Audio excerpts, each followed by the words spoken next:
presentation is bringing in the Adlerian perspective on non-bereavement related loss.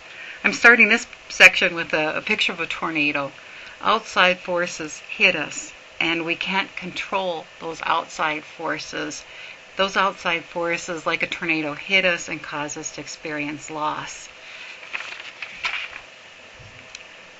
Barbara Koffel spoke to us. She works with the bereavement care at Hospice of the Twin Cities. She emailed me back, and as an assessment, she encouraged me to remind you and myself that if we ask if there have been any changes, rather than asking about losses, people may be able to identify changes before they are able to talk about the loss. So it was a good reminder and a good suggestion to use as an assessment.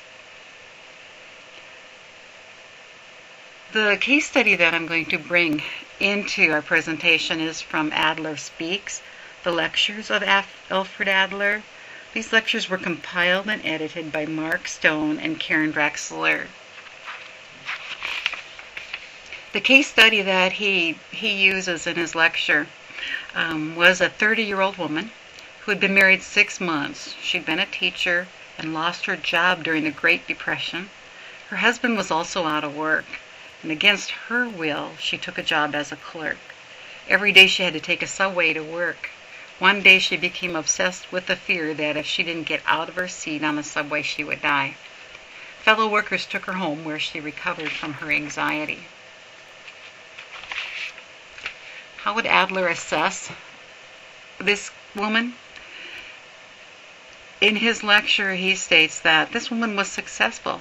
This woman was successful toward her goal.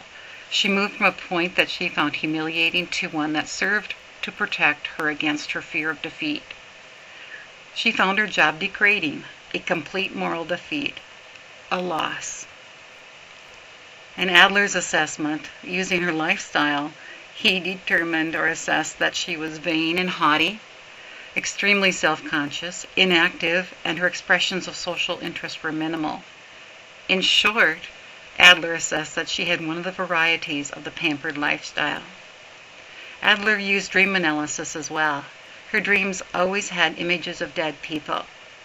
His dream assessment was that her dreams began or seemed to say that better to die than to go on with this job. Adler says that what this woman understood about her condition was a number of disconnected, isolated facts. She understood nothing about the coherent whole, the totality that composed her life form.